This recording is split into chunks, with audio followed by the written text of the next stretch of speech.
Good afternoon, everyone. Welcome back to the Schwab YouTube coaching channel known as Trader Talks. Our next topic here is after the close, and I am your host, Kevin Horner. I was just outside here in Denver, and it is absolutely stunning. I think we're looking at probably like day 11 or 12 in a row, reaching 60 degrees. It is like 67 degrees outside. Absolutely beautiful. Does not to really feel like Christmas here in Denver at all, although plenty of decor in the house.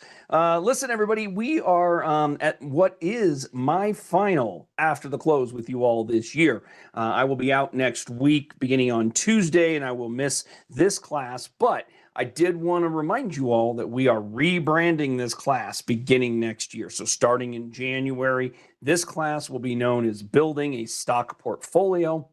And we will be focusing on underlying equities as opposed to options, meaning that in this class in particular, we will be trying to, as the name implies, build a portfolio of underlying stock that we then manage throughout the year, keeping position sized relative to our goal, and then adjusting along the way. So maybe exiting portions of the trade when things start to break down, or perhaps getting stopped out of positions, but ultimately relying on more longer term trends where we can. It's going to be a very interesting shift for this class. And today we're going to put a bow on a couple of our trades that we have in the example portfolio from last week. We'll tie those up. We'll look at the market today, and then we're going to also reset positions in this account. So this will give you all an understanding of how we go about this process for you all, when those of you utilizing the paper money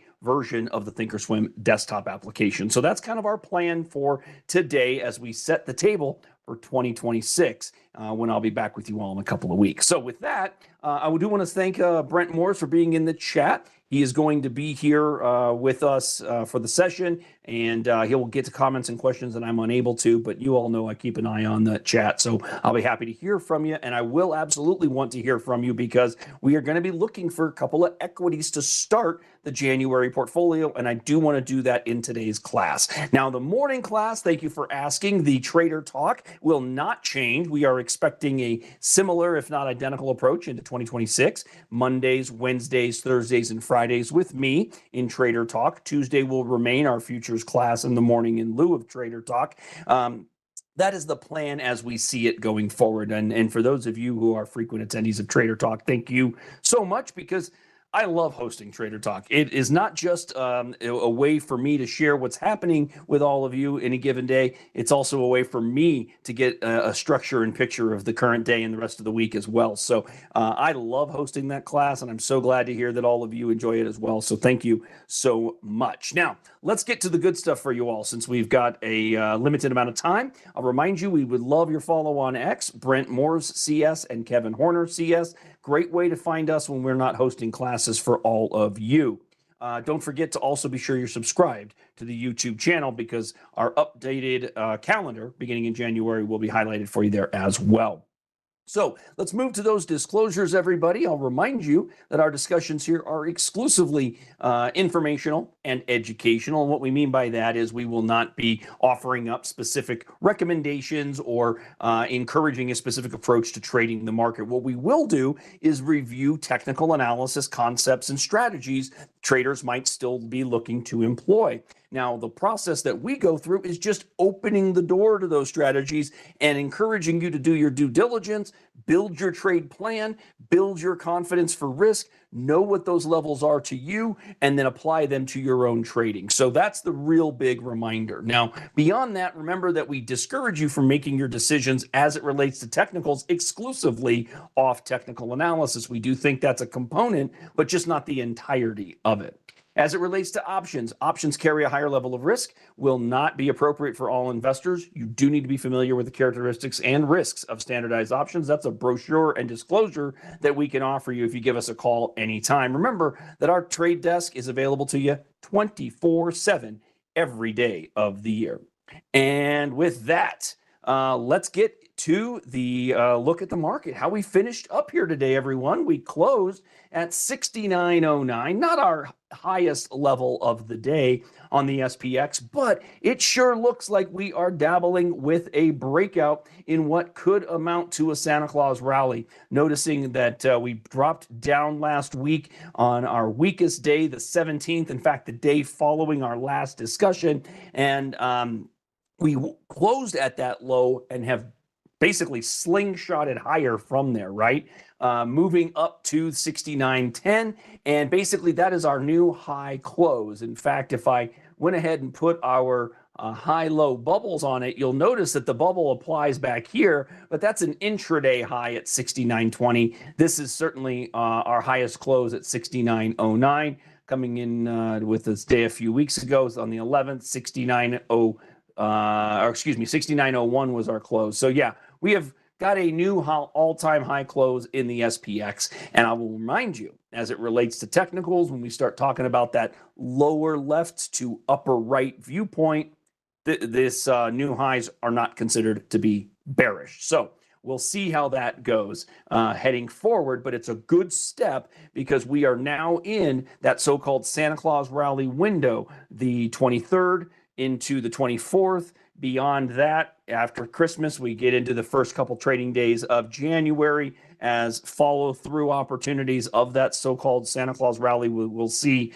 to that extent if it actually carries water for us this year. It has a high percentage of consistently coming through, as it turns out.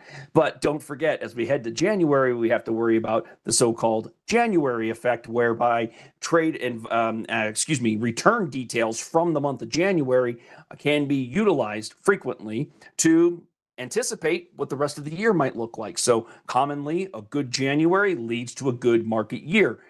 Conversely, of course, a difficult January can lead to a difficult market year. When we get back together here, most likely in Trader Talk, but in the Building the Stock Portfolio class down the road, we'll also try to bring in some of those historical return details so you have something to know about and pay attention to as we get into 2026.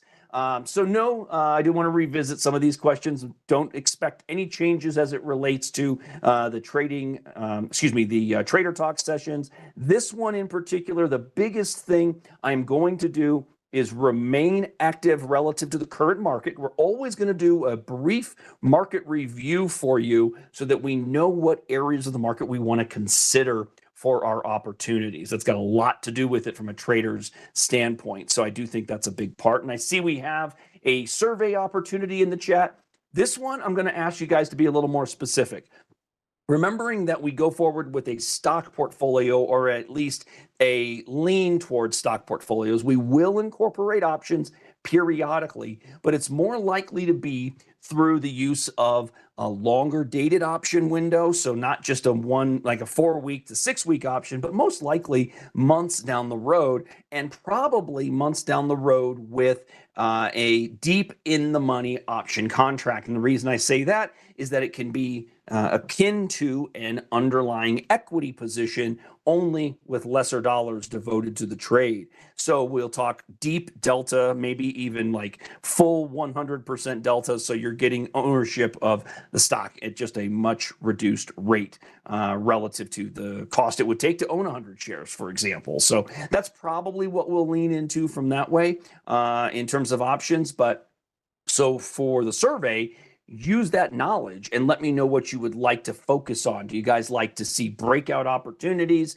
Do you like to see buying at support? And my thought is we're going to continually be looking at opportunities as they're presented, most likely for longer term holds, basically giving us an opportunity to buy and stick with the positions as long as we can. We will try to only be sellers when trends break. That'll be our approach to the class in 2026. Now, in the S&P, since we are at new highs, some traders are going to be looking for opportunities within the big 500, obviously. Let's look at the NASDAQ and see if we need to give consideration to the opportunity here. We are slower in our move in the NASDAQ 100. And I think that's been due to the fact that a lot of the groups that are leading us now are lesser components of the NASDAQ 100. Your financials make up a very small component of the NASDAQ 100, and the same can be said about the industrials, a smaller component. Those are two groups that have managed to move higher. Here's a look at the financials breaking out of a bull flag this week. So we had Monday break, and then today another continuation day. We like that from, again, if you're feeling bullish, and no reason not to as it relates to the financials here. Same thing with industrials, flat on the day, but broke out, came back to the 20-day. We'll see now if this is a broken bull flag at former resistance. It kind of has the makeup of one, doesn't it? So 2 days above the flag now gives you the idea that maybe we've got something working here. And if I extended my white line a couple of days, you'll see we're still above the breakout, where we are back above the breakout. So that is by all means a positive in industrials as well. And then a good call out here, zinc, healthcare. Healthcare has been on the balance, far improving. If we looked at the returns on a year-to-date basis, you've got it up 13%. So it's lagging the SPX, which is up about 17%, but very improving, right? I mean, especially the price action we've had over the last 6 weeks, which was moving through to new 52-week highs in mid-November, and then pulled back for a retest at that same breakout. That's what that oval is signifying there. Breakout, retest, right? The throwback is very common. And so within healthcare, as in zinc, you're calling out biotech, it is absolutely, but it's all of it. Believe it or not. Let's use my Dow Jones components here just briefly here. Here's BTC. So that's the biotech for US, and you can see that that's cruising right along. And then look at that return, 21.8% on a year-to-date basis. So far exceeding that of the S&P. So that's about 5 percentage points better than that. Pharma, we could also check in on here, though. Pharma is not exactly stinking up the joint, 24% almost on a year-to-date basis. My point is simple. Yes, it's important to know the breakdowns, the components of these groups, but in this case, it is biotech, it is pharma that are leading. Both are doing quite well, so it's not just one versus another. The sector itself certainly producing for us this year. Okay, let's look finally at our small cap. Small caps had a bit of a rough day today in terms of return, at least. You know, they were off about 2/3%. I'm going to zoom into the many lines I've drawn in and start to eliminate some of these because I want to focus on really the most important ones, and that is likely that rising 20-day moving average. You know, we do want to kind of hang in and maintain the 20. We've been above the 20 since 11/25, so almost a month. And for a good part of our rally off of our lows, we were doing just that, rallying, holding the 20-day, and then bouts below the 20-day brought us the 50-day as an area of short-term support, and that's done quite well. So the interesting thing is, and this is where next year's class, as we kick it off, I think is going to start to open some eyes a little bit, because it's been something I haven't been capable of doing with the option portfolio. And that's just kind of paying attention to what is working with the multiple moving averages. And if we zoomed in here, I think this does a really nice job of illustrating it. If you're the trader who bought a full position here when we got the 20-day, and you basically said, I'm going to ride that 20-day along the way, how would we manage that trade along the way? Well, here is an interesting spot whereby we might make some changes, right? Because we're below the 20 for an extended period. Yes, we came down to the 50, but as we banged our head on the 20 here for 3-4 sessions before we got back above it, somebody might have been a little uncomfortable in here. And so how would a trader manage their position if we were long at 1900 and now here we are above 1900 at 2150, 2160, but we're in profit? How do we manage it? What if this is in fact resistance? Should we be reducing our position size? Obviously, it played out bullishly, but I want to have those conversations with all of you. That's what I want to talk about is how do we make these decisions along the way? Do we lighten up our risk tolerance as we see weakness built into the positions? And do we add back those trades if we take them off to get to a point of comfort? That's the conversation for me that is just so interesting, and I hope is helpful for all of you as we turn the calendar into January. So Russell holding up just fine in here. We'll see if the 20-day can catch up and maintain basically over the next 4 sessions we've got remaining in the year. Can we hold the 20-day and continue our upward bias here? So it does look still bullish and favorable. Key component will be do yields continue to stay under that goodness, we got into that 4.2 yet again today, didn't we, on yields, everybody? You guys who've been watching my shows for a while know that we've been talking about the importance of 4.2, and it sure would be tough to suggest that it isn't important when you see that we have rallied to it at least now 4 times in the last 3 weeks and have pushed back each of those times. Man, is that intriguing to me. I think that is really notable, and it actually, to me, is validating the importance of 4.2. So we want to stay under it to maintain our bullish bias in the short term as it relates to the Russell 2000. Okay, let us spend a minute going into our example portfolio to review the couple of trades we put on last week, because we're going to close them out. Now, today we're going to close them out a little differently, not with orders for tomorrow, but rather resetting the positions at the close here today. And the reason we're going to do that is I think that many of you who are using paper trading may not even be aware of how to go about resetting your details. So we will do that. Now let's look at the portfolio.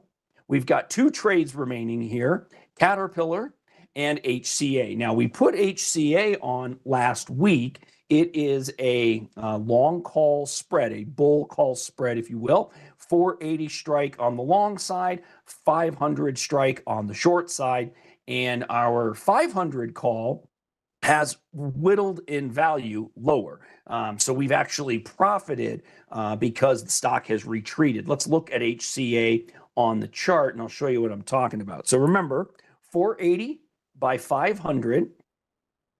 And so here is where we were in it last week thinking we were going to maintain or get back above the 20-day essentially. So if we go back to our conversation last week, that would be on the 16th, if I'm not mistaken. So here we are.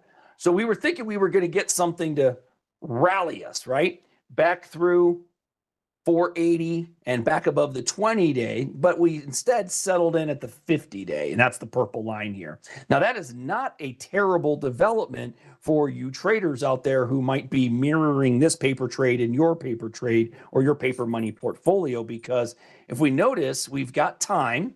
So we've got the January 16 expiration here, still 480 by 500. So it's a $20 spread. We would like to see what it would cost us to put the vertical on. Let's see here. There it is. All right. So actually, let's do that here from our account statement. Trade history. And let's just do HCA. Goes back 7 days. All right. So that was supposed to... maybe I didn't. Let's go back another. I thought for sure that was what we did last week. Yeah. Nope. We're managing this trade. It's been 2 weeks. My apologies, everybody. So we placed it at an $11 debit for a $9 max profit in this scenario. So we were buying the $20 spread, costs 11, and we can make the difference. Okay. So we can make 9 if we carry it to its maximum gain and sell the spread rather than do any exercising, that is. So here we are now in a scenario where we probably need to stay the course, right? If you're a holder of this example in your paper money portfolio, we want to give this an opportunity to play out. And if we were carrying this class, that's exactly how I would manage it. I would be likely looking at this price action in here, validating everything that's gone on over the last 2 weeks as being support testing, noticing the tails. I'm going to zoom in a little further, clean up my returns. So what is it about this action of the last 2 weeks that's giving us confidence here? It's all of those tails. So what have we been doing? We've been dabbling below the 50-day in purple, right? Intraday, we've been below it a number of times over the last week, and yet we still see green candles on the chart telling us that our opens are above our closes are above our opens frequently. And we're also closing above the 50-day each of those times. So this has been a wonderful development and really a confirmation of support. So for our position, being that we've got 4 weeks to go, 3 weeks to go to expiration, we would let this one go. And the hope would be, of course, that we get above that 500 ledge, and suddenly we're looking at an opportunity for max gain at some point down the road. So that's what we would do with this one. We're not going to place an exit order. I'm going to do the reset here momentarily. Let's look at Caterpillar. Caterpillar, we've actually had for a while longer. So this one is also a big spread, though. This is a 50-point spread. Here's how Cat looks. So we put this one on back on the 25th of, I guess technically the 26th, we got our execution, but we placed the trade on the 25th. And it was a $50 spread, cost us $32 to put it on. And with that, meaning $50 spread, 32 cost, the difference, 18, that was our max gain. Now with Cat, the difference here is our strikes. We are in the 530 and short the 580. The good news for us in Caterpillar is we remain above our short strike. Now we're not fully above it. I mean, we're above it by a couple of points. At the 50-day, there's a little bit of a difference, right? So we have a risk factor here because we want to stay over 580 between now and expiration. And if we get to maintain 580 between now and expiration, or we're above 580 at expiration, we're going to be looking at max gain. But today, our gain situation is really only $700. And so that means we're leaving a lot of money on the table to close this one out today.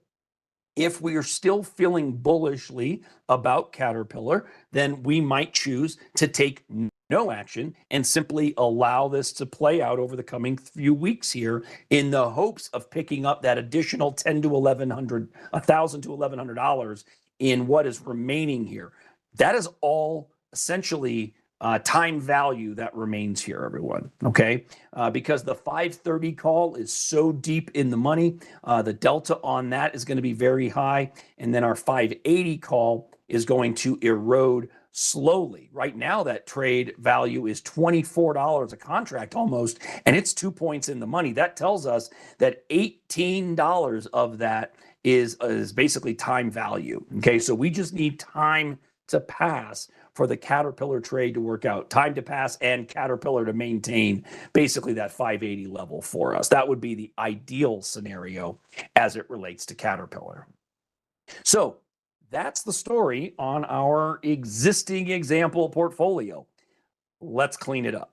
So we're going to go in here to my monitor page, and we are going to eliminate everything we've done, and it's going to refresh, and that'll allow us to start from scratch. So I'm going in here, and I'm just going to pick one instrument, one of the investments in here, everybody.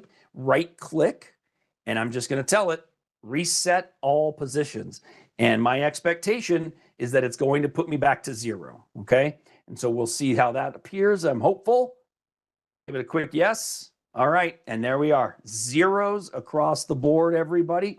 Notice it basically has brought back all of my individual trades that we've done over the last few months in here, but they are all zeroed out. And so my positional balance is back to 100,000 in market value for equities. And that's going to give us what we are going to start with going forward. Now, I am going to maintain what is considered my after the close watch list over here, everybody.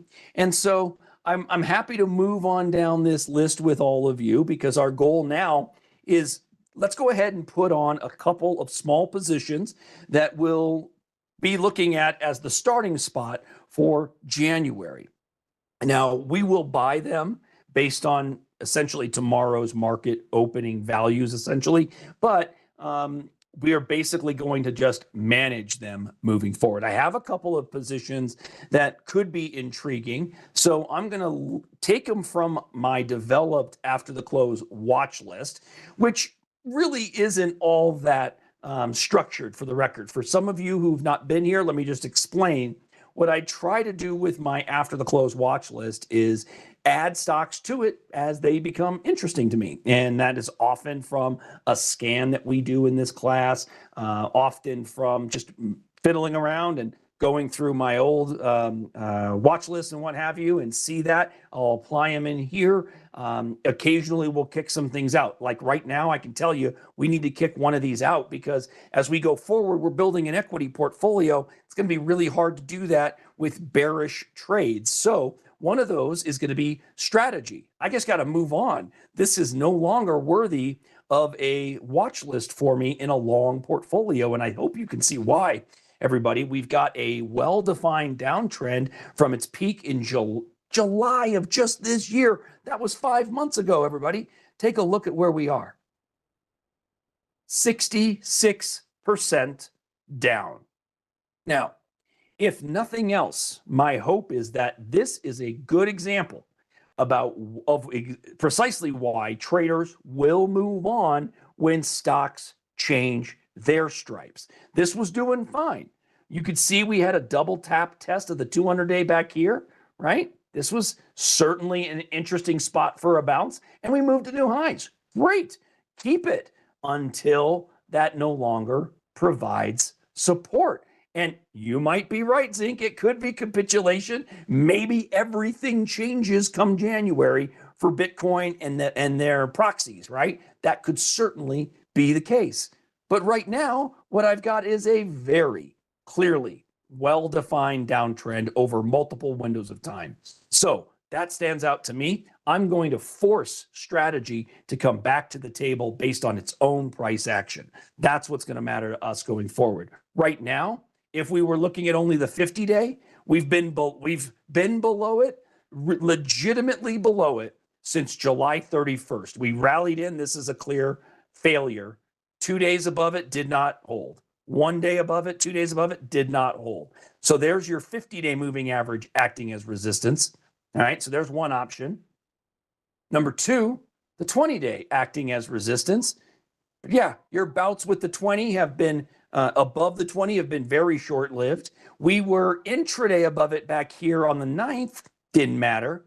This window was interesting because we were above it for a week, but you can see, did we make a higher high? Nope. We made a matching high, not a higher high. Many of you have heard me say that.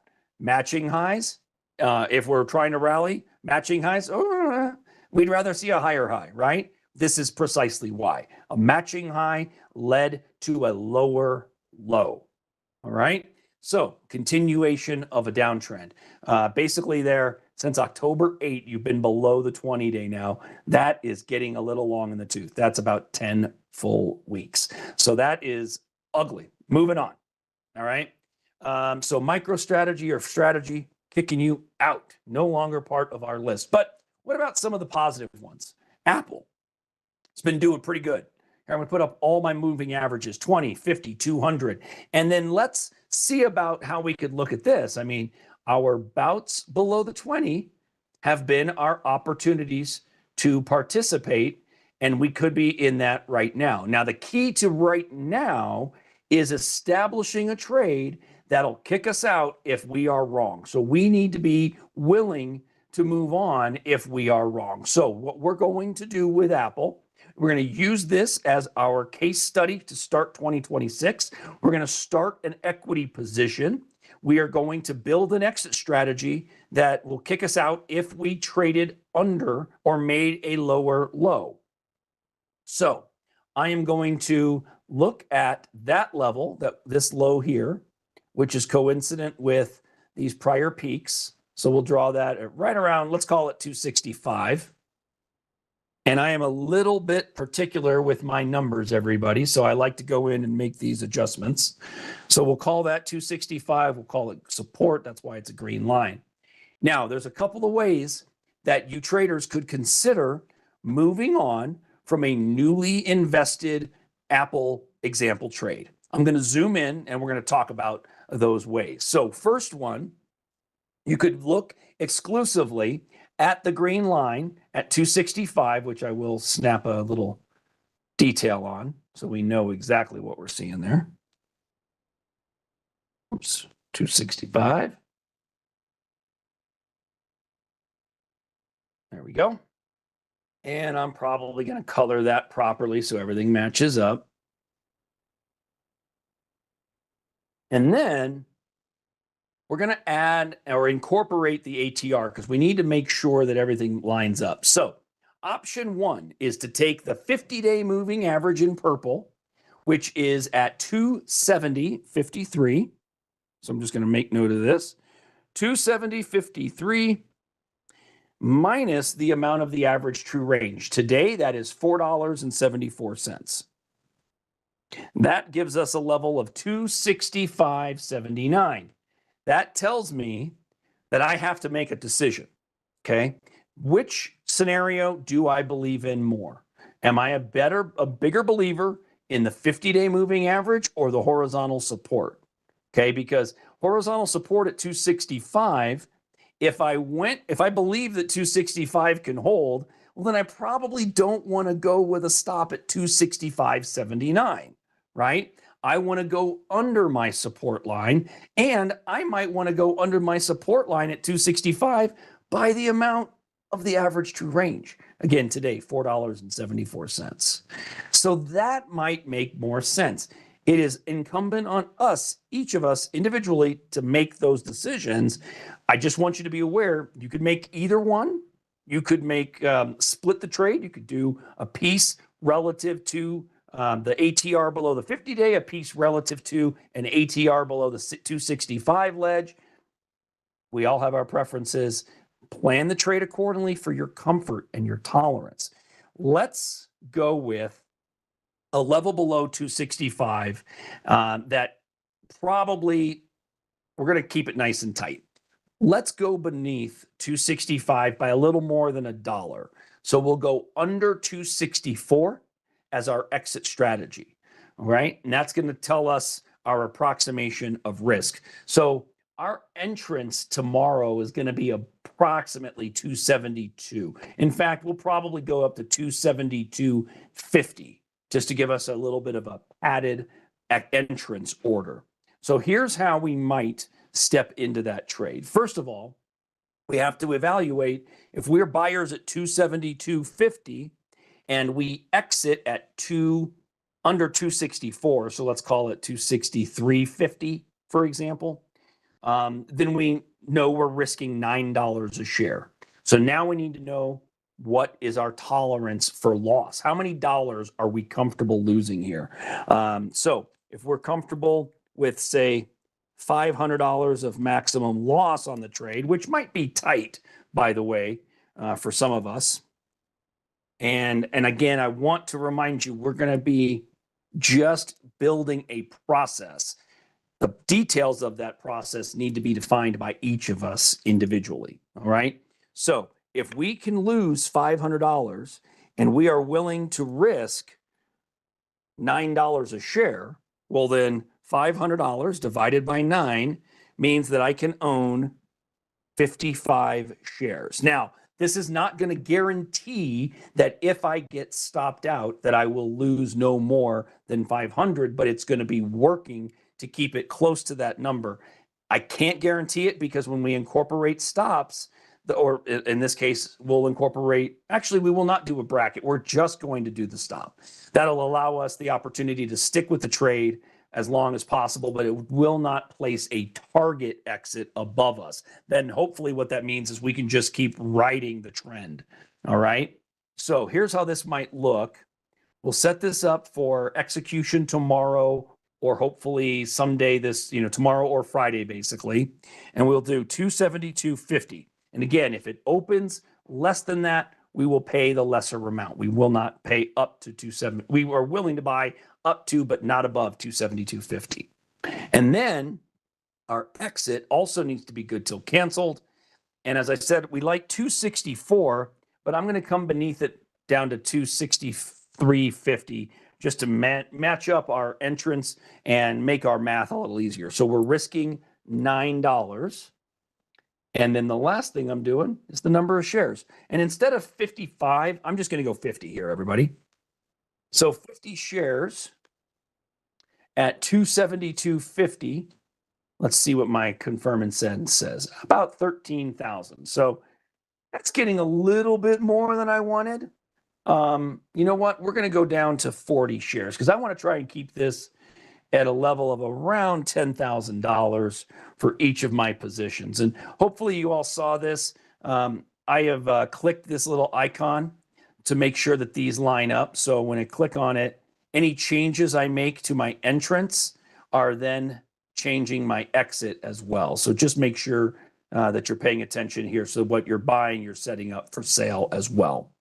So we are risking $9 on 40 shares. That means our worst case scenario, I say worst case, we know we can't adhere to it. Our loss approximation is 360 if this moves against us and we're to get stopped out at 263.50. But remember, that's a trigger. Once triggered, we get a market order to sell. And so if it opened well under 263 someday, you know, maybe it opened at 250 because of terrible news about Apple or one of the suppliers for some reason, we're going to get executed close to the opening price, not close to our stop. Okay, so be aware of that. All right, so we're going to put that on as our first trade for what is essentially going to be our first trade for 2026. Hopefully, when we reconvene in January of 26, we're going to see that Apple trade waiting for us there. That'll be our first one. All right.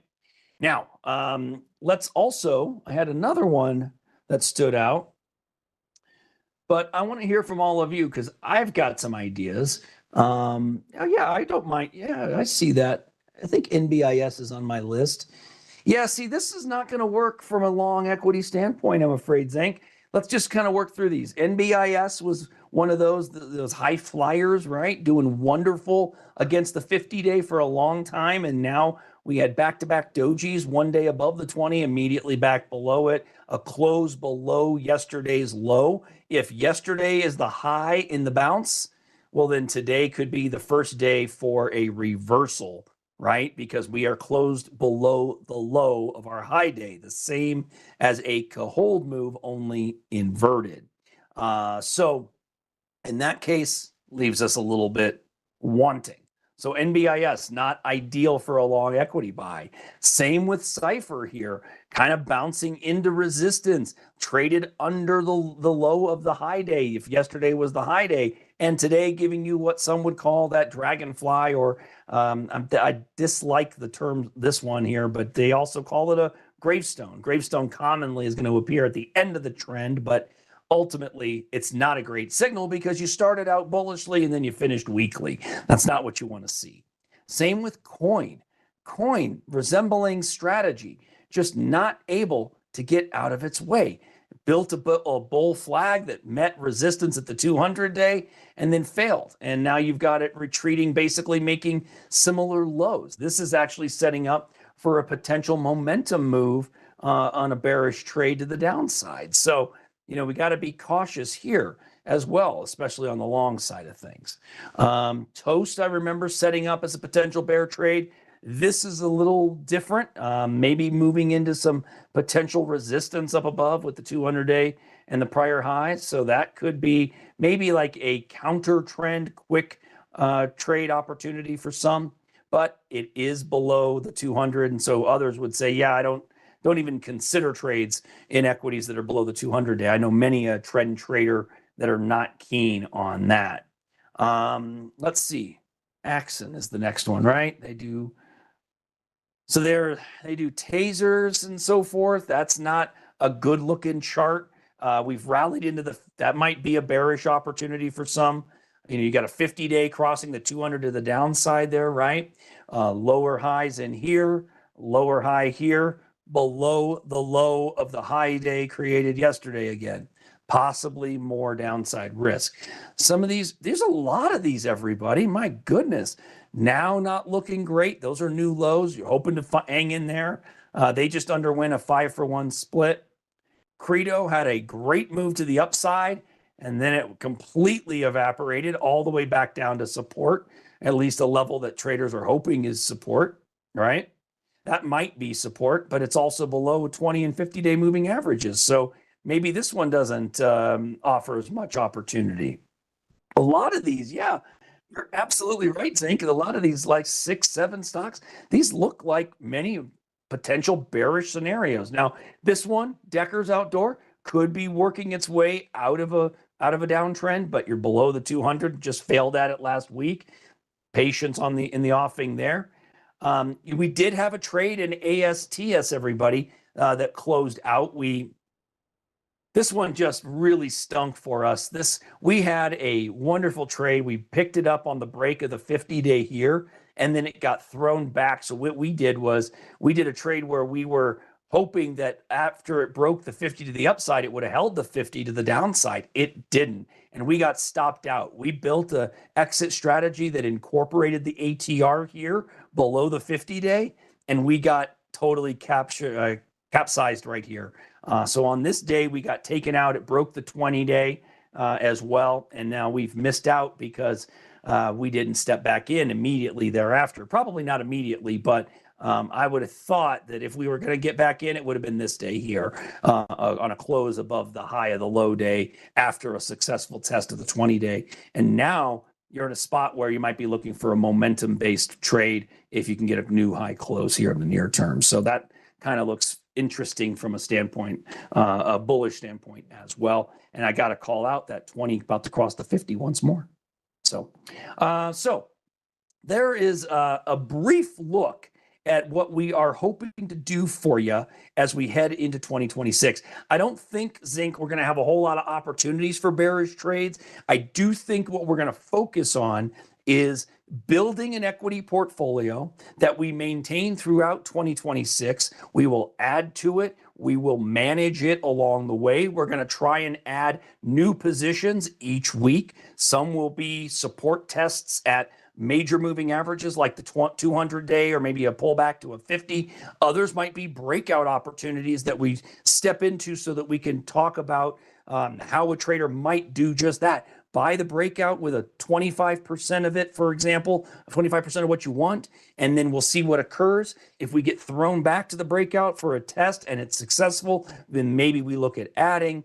That's the concept I think we're going to explore a little bit more in 2026. But reminder, the market is going to provide us a bull market somewhere within those sectors, within all the various industry and sub-industry groups. It might not be the groups we've been trading for the last 2-3 years necessarily, but we're going to find them wherever they may be. And so if one thing you can take away for next year is that you're going to come to this class known again as building a stock portfolio, and we are going to be looking for ways to be bullish. What are the groups that are leading, and where can we find those opportunities? All right, let's wrap it up there, everybody. Big thanks to Brent in the chat today. Follow us on X. Make sure you're subscribed to the channel. And if you like the discussion, hit the thumbs up button for me down below. We're going to archive this one, get it into the channel as well. And your thumbs up will help us out quite a bit. So with that, have a great end to your 2025. I look forward to reconvening with all of you for this class, Building a Stock Portfolio, in January. But I am back tomorrow morning for Trader Talk. Brent and I will be hosting that one for you at Market Open. That'll be the final Trader Talk of 2025 for, well, second to last for me, that is, I guess. So with that, have a great rest of your Tuesday afternoon, everybody, and I'll see you again real soon.